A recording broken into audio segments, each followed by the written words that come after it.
So in our first lessons, we read about Krishna becoming inspired and wanting to enjoy in texts 1 through 3. And then in texts 4 through 16, we've read about the gopis and how they heard the flute and became maddened and inspired to leave everything they were doing and run out and meet with Krishna. And there were different groups of those gopis. We read about them. Some of them were able to get away easily and meet with him, but others were restrained. And we read about them. So now let us enter into the final or beginning stages of their churning relationship when Krishna welcomes them at Vamsivat.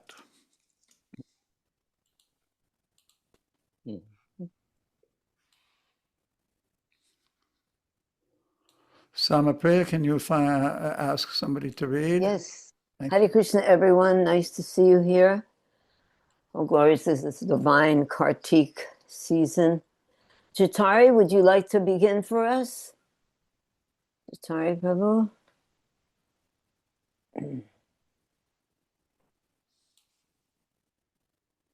Give a moment. Jatari? You have to unmute, Prabhu. Unmute, Jatari. Oh, there it is. Good. Okay, yes, I'm there. Sorry. Okay. Text 17 through 27, Krishna book. When all the gopis assembled, as described before Krishna, he began to speak to them, welcoming them as well as discouraging them by word jugglery. Krishna is the supreme speaker. He is the speaker of the Bhagavad Gita. He can speak on the highest elevated subjects of philosophy, politics, economics, everything. And he also spoke before the gopis, who were so dear to him. He wanted to enchant them by word jugglery, and thus he began to speak as follows. Go ahead and keep reading. We have some asterisks. When you come to those, then stop. Keep going, or? Yes. Okay. Oh, ladies of Vrindavan, Krishna said, you are very fortunate, and you are very dear to me. I am very pleased that you have come here, and I hope everything is well in Vrindavan. Now, please order me. What can I do for you? What is the purpose of coming here in this dead of night? Kindly take your seats and let me know what I can do for you. The gopis had come to Krishna to enjoy his company, to dance with him, embrace him, and kiss him. And when Krishna began to receive them very officially, showing all kinds of etiquette, they were surprised. He was treating them as ordinary society women. Therefore, they began to smile among themselves, and they very eagerly listened to Krishna talk in that way. When he saw that they were smiling at him, he said, "My dear friends, you must know now that it is the dead of night, and the forest is very dangerous. At this time, all the ferocious jungle animals, the tigers, bears, jackals, and wolves, are prowling in the forest. Therefore, it is very dangerous for you. You cannot select a secure place now. Everywhere you go, you will find that all these animals are loitering to find their prey. I think, therefore, that you are taking a great risk in coming here in the dead of night. Please turn back immediately without delay." Okay. Mukunda, do you want to continue?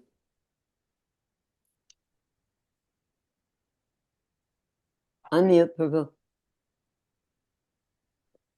Starting at when he saw? Yes. When he saw that they continued to smile, he said, "I very much appreciate your bodily features. All of you have nice, very thin waists. All the gopis there were exquisitely beautiful. They are described by the word Sumajjama. The standard of beauty of a woman is said to be Sumajjama, when the middle portion of the body is slender. Krishna wanted to impress on them that they were not old enough to take care of themselves. Actually, they required protection. It was not very wise for them to come in the dead of night to Krishna. Krishna also indicated that he was young and that they were also young girls. It does not look very well for young girls and boys to remain together in the dead of night. After hearing this advice, the gopis did not, let's move up a little bit, did not seem very happy. Therefore, Krishna began to stress the point in a different way. Should I continue or? Yes, one more. My dear friends, I can understand you have left your homes without the permission of your guardians. Therefore, I think your mothers, your fathers, your elderly brothers, or even your sons, and what to speak of your husbands, must be very anxious to find you. As long as you are here, they must be searching in different places, and their minds must be very agitated. So don't tarry. Please go back and make them peaceful. Okay, thank you. Manvantara, can you unmute? When the gopis appeared to be a little bit disturbed and angry from the free advice of Krishna, they diverted their attention to looking at the beauty of the forest. At that time, the whole forest was illuminated by the bright shining of the moon, and the air was blowing very silently over the blooming flowers, and the green leaves of the trees were moving in the breeze. Krishna took the opportunity of their looking at the forest to advise them. I think you have come out to see the beautiful Vrindavan forest on this night, he said. But you must now be satisfied. So return to your homes without delay. I understand that you are all very chaste women. So now that you have seen the beautiful atmosphere of the Vrindavan forest, please return home and engage in the faithful service of your respective husbands. Some of you must have babies by this time, although you are very young. You must have left your small babies at home, and they must be crying. Please immediately go back home and just feed them with your breast milk. Did you want to discuss this, Pati? Unmute, Prabhu. As you like. When you're ready to discuss, then we can. Well, Otherwise, we can keep going until it gets explained a little bit more. Is that what you prefer? Yeah. Okay, so let's continue going. And Shruti Rupa, would you like to read? Sure. Okay. So I can also understand that you have very great affection for me, and out of that transcendental affection, you have come here. Hearing my playing on the flute, your feelings of love and affection for me are very appropriate because I am the Supreme Personality of Godhead. All living creatures are my parts and parcels, and naturally they are affectionate to me. So this affection for me is very much welcome, and I congratulate you for this. Now you can go back to your homes. Another thing I must explain to you is that for a chaste woman, service to the husband without duplicity is the best religious principle. A woman should be not only faithful and chaste to the husband, but affectionate to the friends of her husband, obedient to the father and mother of the husband, and affectionate to the younger brothers of the husband. And most importantly, the woman must take care of the children. Okay, let's stop there for a moment. What do you think about that? Actually, the next paragraph will explain a little more about that subject matter.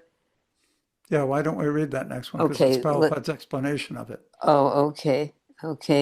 Devaprastha, would you read this? Thank you, Shruti. And then we'll have a little discussion.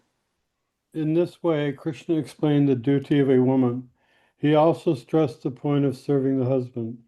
Even if he is not a very good character, or even if he is not very rich or fortunate, or even if he is old or invalid on account of continued diseases, whatever her husband's condition, a woman should not divorce her husband if she actually desires to be elevated to the higher planetary systems after leaving this body. Besides that, it is considered abominable in society if a woman is unfaithful and goes searching for another man. Such habits will deter a woman from being elevated to the heavenly planets. And the results of such habits are very degrading. A married woman should not search for a paramour, for this is not sanctioned by Vedic principles of life. If you think that you are very much attached to me and you want my association, I advise you not to personally try to enjoy with me. It is better for you to go home, simply talk about me, think of me, and by this process of constantly remembering me and chanting my names, you will surely be elevated to the spiritual platform. There is no need to stand near me. Please go back home. Oh my goodness. We should stop now for a little while because there's a lot of different points that have been covered thus far. David Preston, since you read last, would you like to say something about what you read? And everyone else, please think about these subject matters. The behavior of a woman. Krishna says also the instructions how to become close to him. So think about that. Well, it seems like on one level he's sort of testing them or their determination. He's laying down all the material reasons of according to Vedic injunctions and morality and so forth, all the reasons that one how one should behave and not. I mean, he knows their inner hearts, but he's sort of I want to say teasing or testing or glorifying that their desire is beyond all these material considerations. Good. Mukunda, what about you? Yeah, this chapter is actually the five Geets have names. This one is called Pranay Geet.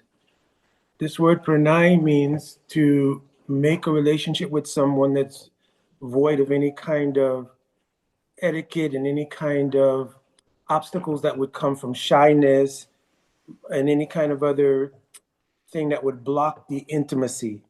So what he's doing is he's first of all stating the four things that qualify, the three things rather that qualify Madhurya Rasa. One is that it's socially forbidden. The second, Prachakanamukata, means it has to be kept hidden. And the third is Dulabhata, the meeting is very difficult. So he points out how they've conquered over these things to come here.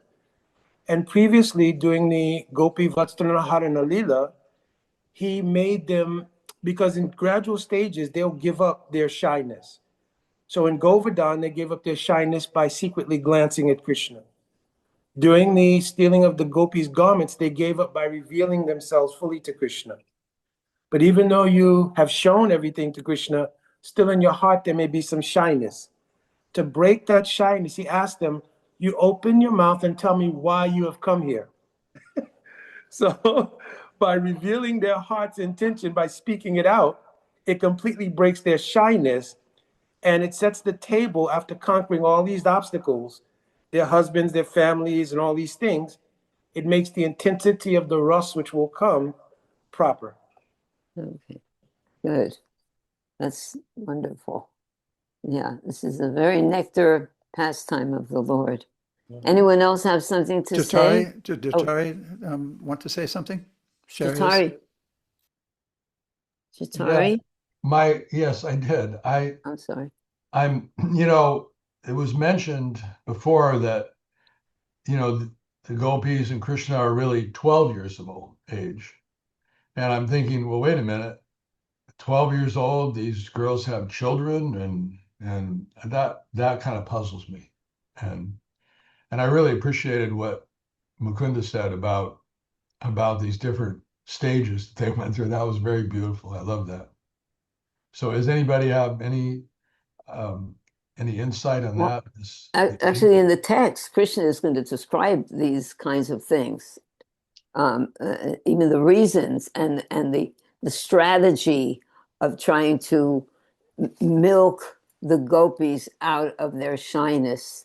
And some of it is required, some of it isn't. It's a real process. So I felt that there was a lot described that will be made more clear. Pachi? Also earlier in the text, directly to Jatari's point, Srila Prabhupada pointed out that 5,000 years ago in Indian society, girls were married very young. And some of them even could have babies when they were 12 years old. He actually mentioned that. Also, we had a friend in Puri. He was an elderly gentleman that helped us very much. In Puri, we weren't not very welcomed by culture, being Westerners, but there were a few very sweet people that helped us a lot while we were in Puri. And he became a very dear friend. And he was from kind of the old school India culture. He was in his 70s and 80 finally before he left his body. And sitting and talking with him, we actually asked him about Vedic or Vaishnav culture in Puri, how he met his wife, and how they stayed together for so long, which is very distinct and quite different from what we've experienced. And he explained the culture is that the parents of the boy and the girl actually arrange the marriage at an extremely young age, sometimes even when the babies are born. They have friends, they have people of the same caste. And from a very young age, both the boy and the girl know who their mate for life will be. And therefore, when time is right, usually shortly after 10 years old, when adolescence starts happening and puberty starts setting in, then the parents arrange the marriage. Sometimes they live together and sometimes they don't. They're just married because that helps for both of them to remain strict and chaste in their relationships. And he said that they don't really love one another at that time. It's not like you go searching for love like in the West and date, and a lot of that is based on lust. And if the lust is strong enough, then you hope it'll turn into love. But oftentimes it doesn't as the relationship grows. But he said the culture is such that the boy and the girl in Vedic culture know their life's mate, and they just work it out. They learn to love one another by living together and experiencing life together and agreeing since their childhood that this is their mate. There's no question of anything else. So this has two sides to that coin, because here we're seeing that the gopis, as Mukunda was so nicely pointing out, Krishna's got to milk them. He's got to bring out their shyness because they're extremely concerned, even though they've left home, that there's still some element of shyness and chasteness which remains there that needs to be, like a dam, needs to be broken. So that's why it's there, Jitari, that even young girls are there by culture, would have children early.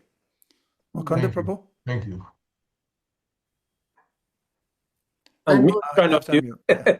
So, particularly those who had obtained the Ras Lila, Prabhuji, Vishwanath Chakravarti Thakur, I think even earlier had described that they did not have children, but they used to take care of the children of their co-wives. Because if their bodies had already been touched by their husbands, then they would be unfit to be, it's called Anga Sangha, to have union with Krishna. One other thing here is that for the Nitya Siddha gopis, their marriage was promised during the time of the Brahma Vimohan Lila. Right. So all of the husbands that they ended up with, they're called the Krishna Abhiman. So Radhika's husband's literal name is Abhimanyu. So he's like a shadow of Krishna. Govardhan Mala, Durmada, all, they're like expansions of a shadow of Krishna for the Nitya Siddha gopis. Now the Southern Siddha gopis, they actually had husbands. I remember some couldn't get out of the house. Then they gave up that quality, etc. And then the others, their bodies were never touched by so-called husbands. Just to expand on that one point, Mukunda, thank you very much. When you may remember when Brahma stole the cowherd boys and calves, Krishna expanded himself. So he became the cowherd boys for that year. And it's said that during that 1 year, when Krishna was all the cowherd boys, all the girls got married.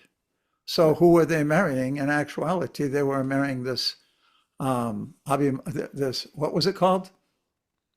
Mukunda? What's the? It's called the Abhiman, like it's a shadow light. Abhiman means self-conception. So Abhimanyu is literally the name of Radhika's husband. Then they all have names which are funny, like Durmada, really crazy, and all these other kinds of names, which are like shadow names for their husbands to enhance the Rus. Jai. Okay, shall we go on? I think Madan had something to say. Yes, Madan?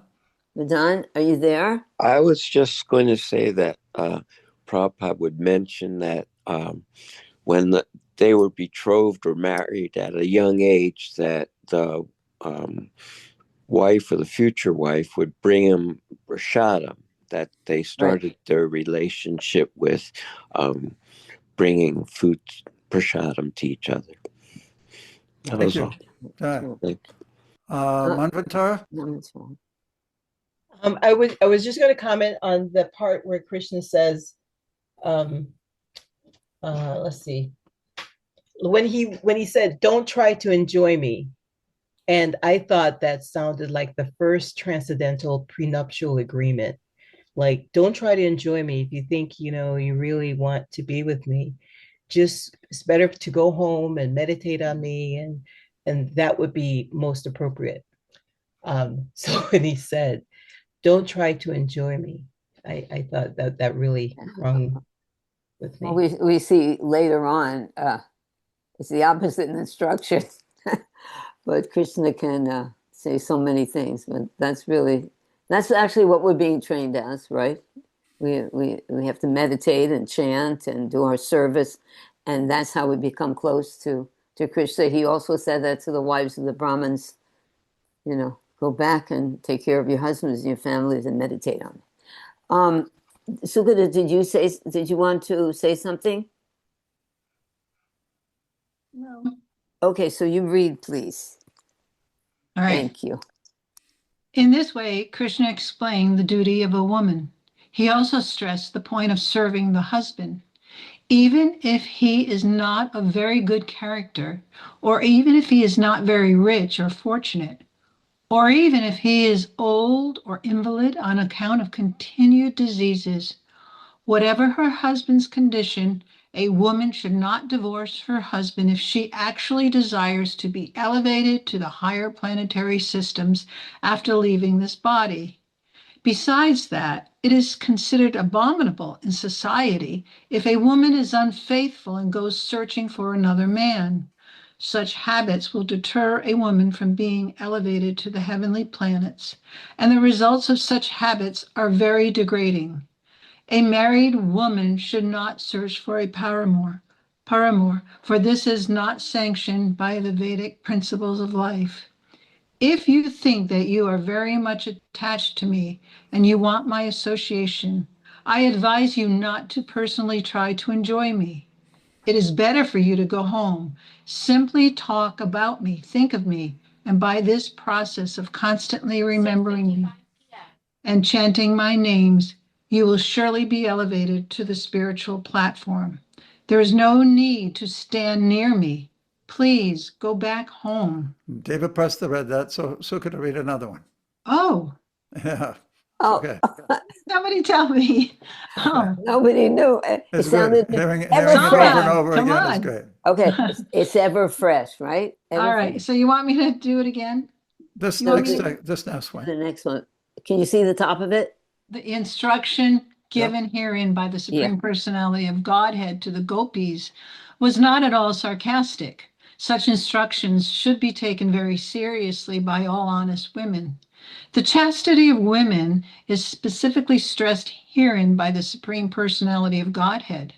Therefore, this principle should be followed by any serious woman who wants to be elevated to a higher status of life. Krishna is the center of all affection for all living creatures. When this affection is developed for Krishna, then one surpasses and transcends all Vedic injunctions. This was possible for the gopis because they saw Krishna face to face. This is not possible for any women in the conditioned state. Unfortunately, by imitating the behavior of Krishna with the gopis, sometimes a rascal takes the position of Krishna, following the philosophy of monism or oneness, and he very irresponsibly takes advantage of this Rasa Leela to entice many innocent women and innocent women and mislead them in the name of spiritual realization. As a warning, Lord Krishna has herein hinted that what was possible for the gopis is not possible for ordinary women. Although a woman can actually be elevated by advanced Krishna consciousness, she should not be enticed by an impostor who says that he is Krishna. She should concentrate her devotional activities in chanting and meditating upon Krishna as is advised herein. One should not follow the men called Sahaja, the so-called devotees who take everything very lightly. Oh, what do you think, Suki? What do you think of that? Well, I think there's a lot of cheaters, especially in this Kali Yuga, and cheaters are all around us. And Prabhupada's giving us this warning not to be enticed by people that come along and pretend to be something that they're not, and for us not to fall into that illusion. It's sad. It's sad in a way, huh? People go through so many things. Finally, they come to spiritual life, and then I guess it's desire in the heart, who we hear from. Huh? Anyone else before we go on to the next section? Anyone else like to say something? Hati? No? We're Okay, good. so And now let's- what we'll do is switch over to the Sarartha Darshini verses from Srimad Bhagavatam with Vishwanath Chakravarti Thakur's commentaries on the same topics that Srila Prabhupada just translated in Krishna book. Okay. Okay. Thakur So- Murari had a question. Thakur. Yeah, just a comment quickly. I have to leave because Tuesday is sort of hard for me, but Okay. I'm okay. Yeah. So I'm just trying to say best wishes for the rest of the Sangha, but just to say how women are expected to behave, in a chaste way. Not sure that there's so much. I the men expected to be a celibate, but the women have a lot of pressure on them to behave properly. So that's my comment. Thank you. Thank you, Yeah, so- Prabhu. For the best, so you see me on Saturday. Okay, good. Thank you. Oh, that reminds Yeah. me. Thank you for saying that. Thakur Murari mentioned Saturday. Let me make this point important. This Saturday is Srila Prabhupada's disappearance day. So our Zoom will not happen. It's canceled. Okay, yeah. There won't be a Zoom this week. And what we'll do, this particular text right now, we're on 17 to 27. This is Krishna's statements to the gopis. And as Mukunda so nicely described, he's breaking their shyness, but also we'll read a little bit more about some of the details of how that's happening and other things that are going on, 17 to 27.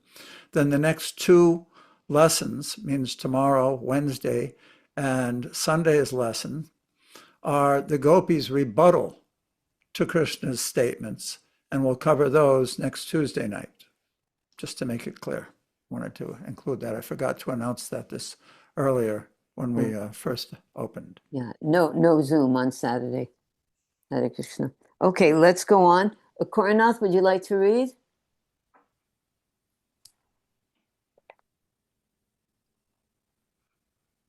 Sorry.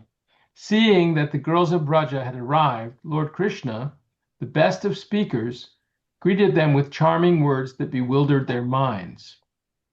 Vishwanath Chakravarti Thakur says, having thus reconciled an apparent contradiction by establishing the spiritual nature of the gopis' love for Krishna, Shukadev Goswami proceeds with his narration. Even though the gopis were already bewildered by the resonant sound of his flute, Krishna, who is the most expert user of speech in regards to proper time, place, and person, bewildered the gopis even more by his use of words. One point here, Akuranath Prabhu. What's your understanding of this statement? Having thus reconciled an apparent contradiction by establishing the spiritual nature of the gopis' love for Krishna, Sukadeva Goswami proceeds with his narration. Do you remember what part of the text Sukadev spoke that established the spiritual nature of the gopis' love? Not sure. No, I don't remember exactly. Anybody else? Okay, Pat, you're the one. I'm giving everybody a chance to reminisce. Remember Maharaj Purkit's question. What was his question? Can anybody remember that? Oh, the question. His question was, you've described to me that the girls who were restrained and remained home closed their eyes and meditated on Krishna as a paramour lover. He was a boy in the village that they were attracted to. But you also explained to me that they became freed from their material bondage by that meditation. How is this possible? Now, does anybody remember what Sukadeva Goswami answered that would establish the spiritual nature of the gopis' love? How did he answer? Well, there's one verse he quotes. There's this verse, Kamabaya, Bayashnehat. Yeah, he quotes this verse saying that if one becomes absorbed in the Lord exclusively by either lust, anger, even envy, etc., that they can become free. Beautiful. So why is that? And in the purport, remember Srila Prabhupada in the Krishna book was saying that other people, other living entities are also Brahman. So meditating on another person, what's the difference between meditating on them and meditating on Krishna? What's the difference between Krishna and everyone else? Yes. Well, everyone else is a part and he's the whole. Okay. Yes. Yeah. And remember, by becoming absorbed in Krishna, even obsessed with Krishna, we discussed that with anger, fear, as Mukunda just quoted that one verse.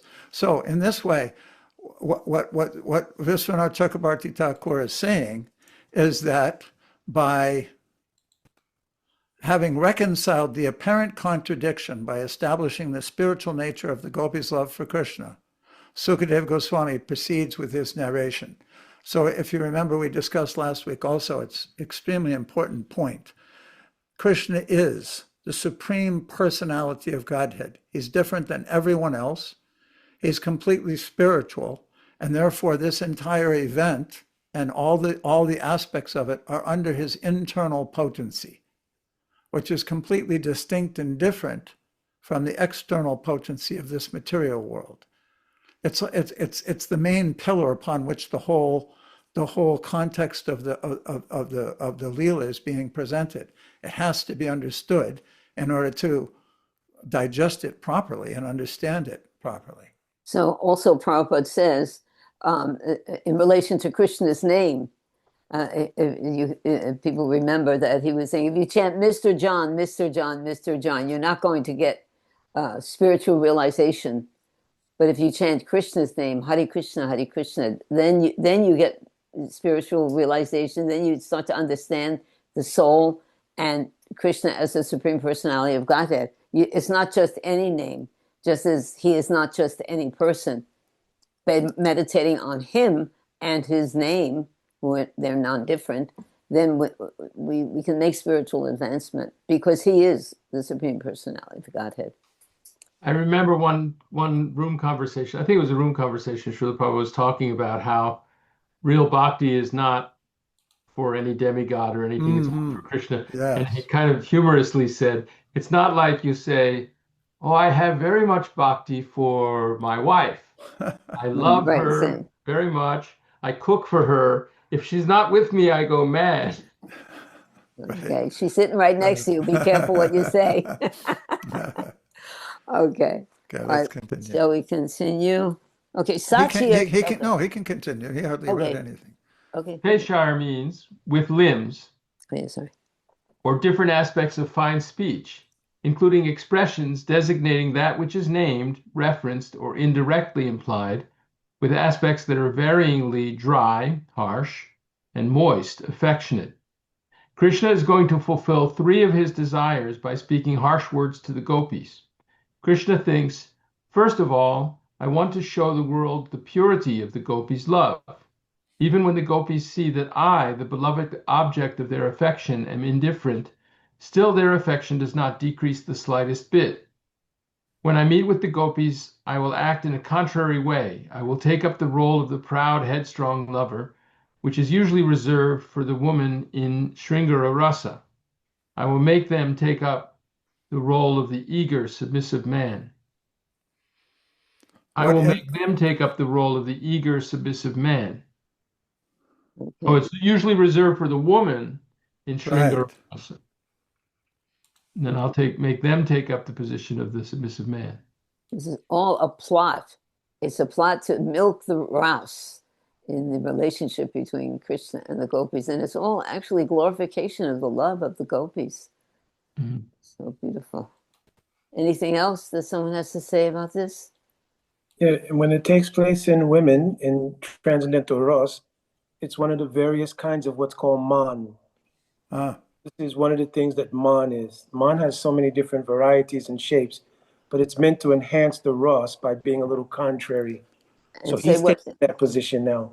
explain what was that, Mukunda, the last statement you said? So man No, is, no, no. The very last statement that you just oh, kind so now Krishna is taking that position to enhance the Ras, because one of the things that excellent. makes Ras Yes. enhanced is when there are obstacles to be crossed in making the love happen. And right now the gopis are not in that mind set. No, they're very submissive. They're called Anukul in this stage. Hmm. Krishna, he doesn't have man per se, but he's acting contrary in order to make the Ras enhanced. Nice. Okay. Beautiful. I just want to make sure everyone's aware, understands man. Could I also ask the question? Sure. Isn't that anger part of the left wing and right wing distinctions in the gopis? That isn't that it? That Radharani, she can chastise Krishna, where when Krishna says something to Chandravali? she I just think at this faints. point, Madan, Sure. let's cover that more when it becomes a pertinent topic. Right now, we're still in the very beginning, and rather than going down into like a bee sticking its nose in that nectar right now, let's stay with the flower that we're at, and discuss how Krishna is starting to milk it rather than what it is further down the road. Is that okay? Thank you. I don't want Sure. to do it. Yeah, Great. let's stay with that for now. So this next paragraph explains it further. Okay. Sachi, are you there? Would you like to read?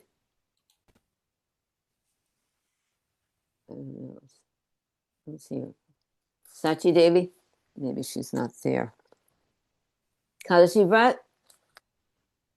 Kadasi? Hare Krishna. Hare Krishna. Can you see the top line? Yes, I can Good. read. Thank you. Further, because of the natural stiffness of young girls who are extremely shy, which makes them act just the opposite of how they actually feel, the gopis are surely going to make me listen to their interjected words meant to forestall our association. Although, as it is understood by experts in the science of rasas, in the same way as the breasts and other bodily parts of attractive women make a more striking impression by being hidden under clothing, similarly, the inner hankerings of such women inspire more wonder when they are kept covered by their contrary behavior. When these are brashly exhibited, they do not create the same effect. Move it down a little, please. Thank you. Nonetheless, the male lover sometimes desires to see the uncovered limbs of a woman he is trying to enjoy. Similarly, he may wish to hear her words of eagerness, which are usually hidden by external pride. But he never wants to see or hear these things in front of even his intimate friends, what to speak of others. In this way, Sri Krishna now wishes to see all the hidden bodily features of the beautiful young gopis, and to hear their intimate words without the covering of duplicity. Thus, we can understand that Krishna was. Hello? How does he? Huh, something How happened does to he? her You went. connection. You went. Okay. She went dark. Thus we can understand that Krishna was not in the association of his cowherd friends at this time. That was very insightful. Beautiful explanations of what the dynamic is and how rasa is beginning to be churned by Rasaraj Krishna. Anyone else? Anyone else have a comment on this beautiful verse report? Okay, if not, let's go on. Madhurya Leela, would you like to read?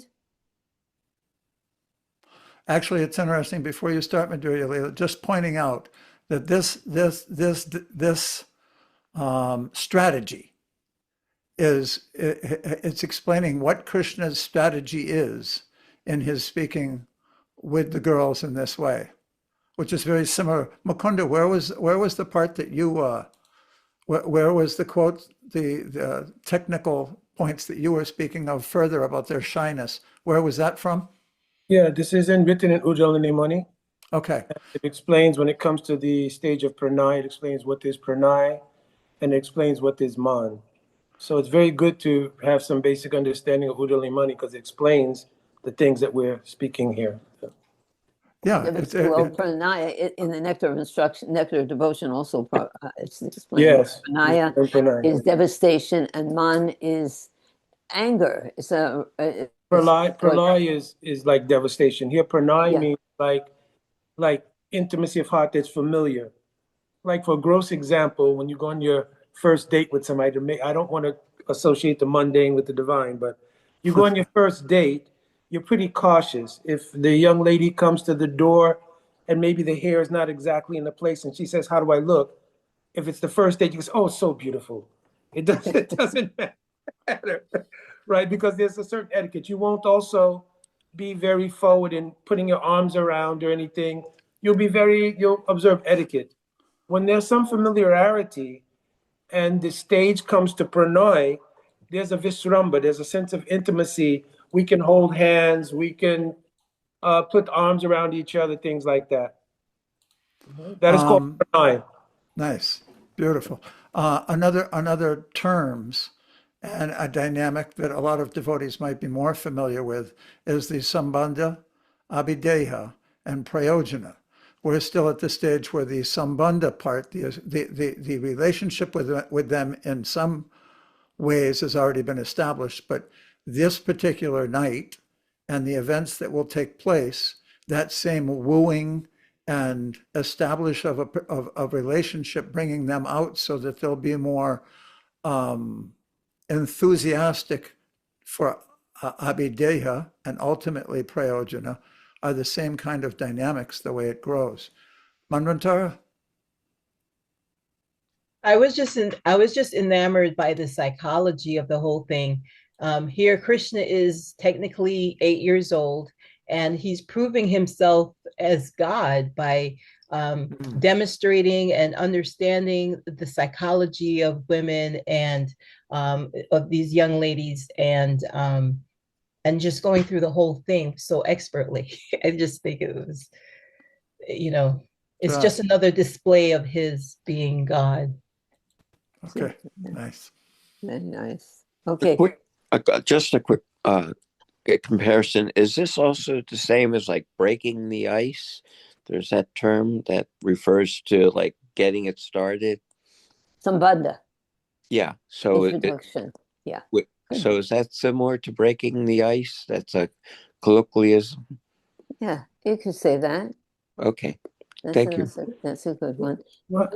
Madame, would you like to? Mukunda, did you want to say something? Yeah, just quickly, if you go back, the gopis, this has been developing for many, many years now, because when they saw Krishna dance on the head of Kaliya is when their Purvarag started, means when their first sort of feelings towards Krishna as a lover started at Kaliya Damodar Lila. After that, they coveted the desire. This builds up until the point of Venu Geet, when Krishna plays his flute, and then their feelings are expressed, but they're hidden. And then later on at Govardhan, their shyness is a little more broken when they're able to, through glances, see, and then Krishna steals a garment, shyness is more revealed. Now they've actually come to meet with him directly. And now he's just trying to break the last element of their shyness by getting them to admit openly their desire. Yeah, that was beautiful the way you described that. By making them speak, asking them questions, opening them, getting them to come out of their so-called shell. I have a question. In the one of the purports is described that the gopis are feeling, oh, we've come out to see him so many times, and now he's playing this trickster still. So that's confusing. If This they is have, this is the first Ras, technically. Later on in Yugal Geet, they'll describe the many nights that it's happened, but this is the. all right, well, when we come to that purport, then you can explain that a little further to clear it up. Okay, so I was going to have Madan. Would you like to read? Okay, I can read a little. Okay. Let me see. Okay, text 18, Sarta Darshini. Lord Krishna said, "O most fortunate ladies, welcome. What may I do to please you? Is everything well in Braj? Please tell me the reason for you coming here." Vishwanath Chakravarti Thakur. In the loving exchanges between experience, men and women,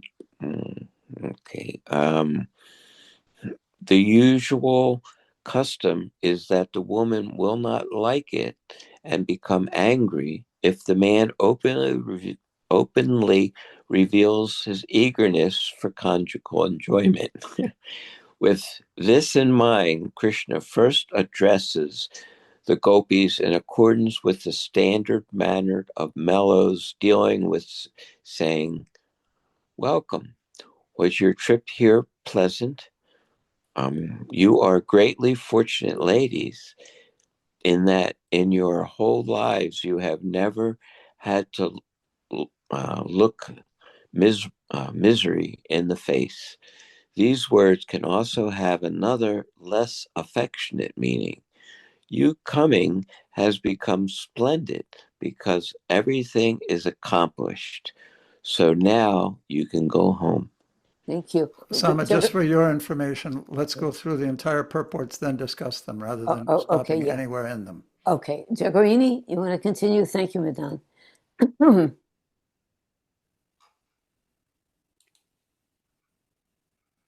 Jagarini? Yes, sorry. The first line I can't see, so if you can just take it down one line. Okay. Krishna continues. Please tell me what gratifying hospitality I can offer to you young girls who have come to me as I pass the night alone in this secluded forest. Kindly tell me in simple terms what will give you pleasure, since I am indeed eager to satisfy you. Then, without a doubt, I will carry it out. Krishna expects the gopis to say, "O bold one, aren't you ashamed to speak to us who are faithful to our husbands in such an audacious way? Don't you have any fear of God's laws or of the king?" Overwhelmed with shyness, however, the gopis remain silent. Krishna takes this to be a sign of their agreement to have physical contact, which he implied by asking them, "What can I do to please you?" Thus, Krishna thinks, as in union there is pleasure in the reversal of roles, so in the act of meeting, contrariness is also pleasing. If these girls are not going to resort to their normal tricks tonight, then I am going to play a few tricks of my own to conceal my own actual eagerness. Because these girls have lost control of themselves due to hearing my enchanting flute, they are acting against their natures and have become submissive. Therefore, I should be compassionate with the gopis, since I have not lost control of myself. I should favor them by externally pretending to be contrary to increase the taste in the pastimes. Then later, I will show my natural eagerness to, and I don't see the next word, to enjoy with them. Good. Do you want to just wait a second? Pati, did you want to continue, or shall we discuss this now? Just do the whole purports for all of them. Just follow that format from now on. Go on, Jacorini. Considering these ideas, Krishna brings the conversation to the level of contrariness by inquiring from the gopis with concern and apprehension. Krishna says, "Is everything all right in Braj? Has Indra or anyone else created a disturbance which has filled you with fear and sent you here seeking my protection?" Hearing this, the gopis, with faces both smiling and dismayed, slightly conjecture, "Is he going to play the cheater again today?" Krishna says, "From your silence, I conclude there is no disturbance. Then please tell me, why did you come? I cannot understand." Okay. So, you want to discuss this now a little? Pati? It's interesting how, you could see the perverted reflection in the material world. Like every good love story in every book in the material world is following this pattern, the teasing. And that always starts out with the guy and the girl, they don't like each other. She's upset with him, da-da-da-da-da. Then they go back and forth and back and forth. And then they end up together. It's just so wonderful to hear it in this transcendental, way that Krishna created it, the real, honest way it's supposed to be, Yeah, no faults. No faults. And I have to, one comment about, I loved Prabhu's comment about keeping your nose like a bee in the proper flower. I just loved that. When I'm going back to what he said before about changing the subject. I just thought that was the sweetest way of putting, don't change the subject. Hare Krishna. Sweet. That's very good. Okay. Okay. Anyone else have something to say about this before we go on to the... I wanted to say one thing. Yes, right? sorry. Sure. As we're going through here, I have this Sarta Darshini here, and so I'm inspired to start putting the two books side by side and really appreciating how that style that Vishwanath Chakravarti Thakur is writing with. It's very neat, and you can see where Prabhupada is using a lot of the same words, but they both have their own kind of style and feel in their writing. So I think it's fascinating. But it also, Srila Prabhupada used Vishwanath Chakravarti's Sarata Darshini for his translations. So it's very compatible, very compatible. Right. Yeah, you're right. It's a very sweet, sweet, sweet blend. I think that when Srila Prabhupada, it was one of the first books he gave us. So Right. he wasn't as detailed, No, but he gave it in a simplistic way, in a beautiful, simplistic way. It's all there, but in the way that he wrote it, it basically could be read to the kids, and it was just a beautiful beginning book for us. But and also masterpiece. One last thing, the Bhagavatam that Hridayananda Maharaj and who did it? I forget. It's also from this. Gopi Pranadhana. Gopi Pranadhana, yeah. It's also the same as this. It's very much going, it does. It's not. Kurunath, did you have something to say too? Thank you, Jagarini. Yeah. I was just wondering, maybe someone can follow. When I was reading, they said Krishna was accomplishing three things at once. And the first thing was he was showing the purity of the gopis' love, because even though he was taking this kind of haughty position, that they weren't deterred. And then one of the things, I don't know whether it's a second or third, but there was this whole description of how he wanted to see their actual feeling. He wanted them to declare themselves without it being covered by their shyness, which he wouldn't have done in the presence of cowherd friends. And then what's the third one, and in what order? Or have we gotten to the third one yet, or was that the second one? Or wait a minute, it's stated in that verse or purport. Anyone remember where?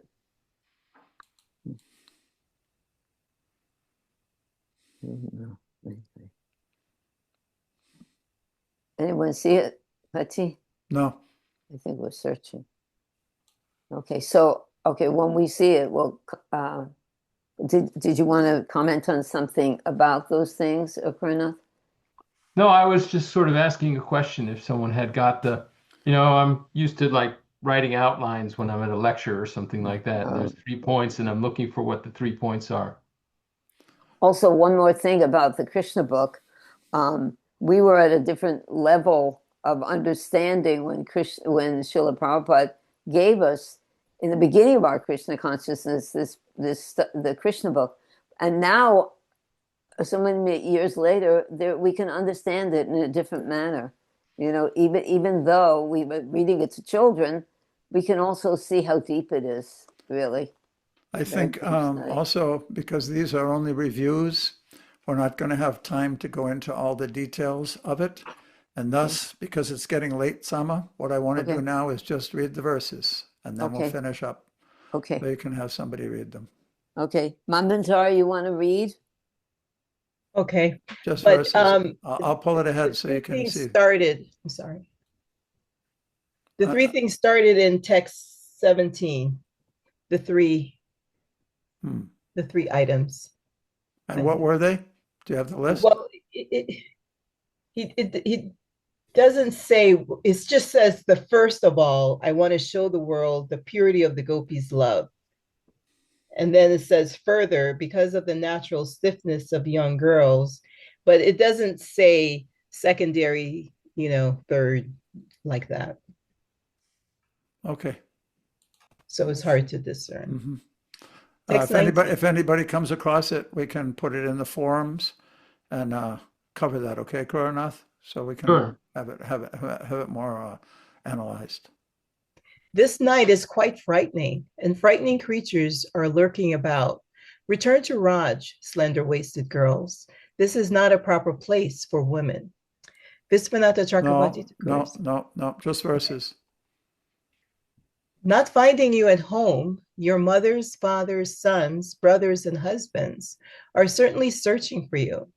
Don't cause anxiety for your family members. What happened? We're just reading the verses now? Yep, it's already 7:30. Oh, now you have seen this Vrindavan forest full of flowers and resplendent with the light of the full moon. You have seen the beauty of the trees with their leaves trembling in the gentle breeze coming from the Yamuna. So now go back to the cowherd village. Don't delay, O chaste ladies. Serve your husbands and give milk to your crying babies and calves. On the other hand, perhaps you have come here out of your great love for me, which has taken control of your hearts. This is, of course, quite commendable on your part, since all living entities possess natural affection for me. The highest religious duty for a woman is to sincerely serve her husband, behave well towards her husband's family, and take good care of her children. Women who desire a good destination in the next life should never abandon a husband who has fallen from his religious standards, even if he is obnoxious, unfortunate, old, unintelligent, sickly, or poor. For a woman from a respectable family, petty adulterous affairs are always condemned. They bar her from heaven, ruin her reputation, and bring her difficulty and fear. Transcendental love for me arises by the devotional processes of hearing about me, seeing my deity form, meditating on me, and faithfully chanting my glories. The same result is not achieved by mere physical proximity. So please go back to your homes. To be continued. Yeah, so sorry that we're still learning how to adjust. That was an awful lot that we skipped over, but Prabhuji, on the next meeting, which will not be this Saturday but next Tuesday, is that? Yes, correct. Yeah, you definitely want to go back because there's alternative meetings to each verse in Vishnu. Yeah, Exactly. That was the nectar part. It really was so Right. sweet. There's We were a going to lot do it there. we were going to do it like a play. Have one person read the meeting, and then the opposite, and then another person read the opposite, so that we could, because it's so interesting and so far out. So I hope we can do that next time. Maybe we won't, I guess. Anyway, Hattie. We'll have to see. It's kind of like as you're cooking and as you're churning topics, you have to adapt according to time, place, and circumstance. And we're going to continue to post lessons, which means that narration will continue to go on. If people really want to get in, I don't know if our schedule is so busy, it would be very difficult to add more Zoom meetings, but I can see that just the way we're starting to go through this, that it needs a lot more attention, and almost we have to do it individually, unfortunately, on some levels. So It's so sweet. Yeah. We'll discuss with others, and if you have some suggestions, let us know. But for now, tomorrow morning we have to engage in Govardhan Puja. so many different parts to the ocean. Haribo, Dhruva. Pardon? Haribo, Prabhuji. So I am not traveling anymore, probably on long trips until the beginning of next year. I think also it would be really nice if anybody wants to host it. I wouldn't mind coming to maybe do a short class on the Ujjwala money and some of those things, because it will really set a vision for how these things relate to us in our practice, so forth and so on. So if anybody during the course of time wants to host it one day, my schedule, I know your schedule is super busy too, but I would be willing to. Saturday evenings are best. That's one of the days I have off per se from other classes and stuff. But if somebody wanted to do that, it would solidify a lot of things. I see. Okay. Well, Okay. people can communicate with each other about that. That's very kind of you to extend yourself like that, Mukunda. Thank you. I'm so appreciative of both you and your husband. This is a very amazing thing. And after so many years of Srila Prabhupada's sacrifice to make all these things available. Yes, it's timely, isn't it? Yeah. It's like the garden's been growing for a while, and now it's again back to our bee analogy. It's time where the bees can fly around and stick their nose in the different flowers that are growing. I love that. Appreciate all of you. Jai. Hare Krishna. Thank you. Jai.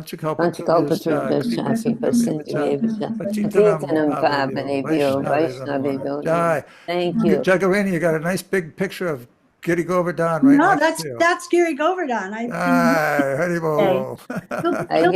He'll be manifesting on Sunday. Okay. Hare Krishna. Thank you all. Hare Krishna. Hare Krishna. Thank you.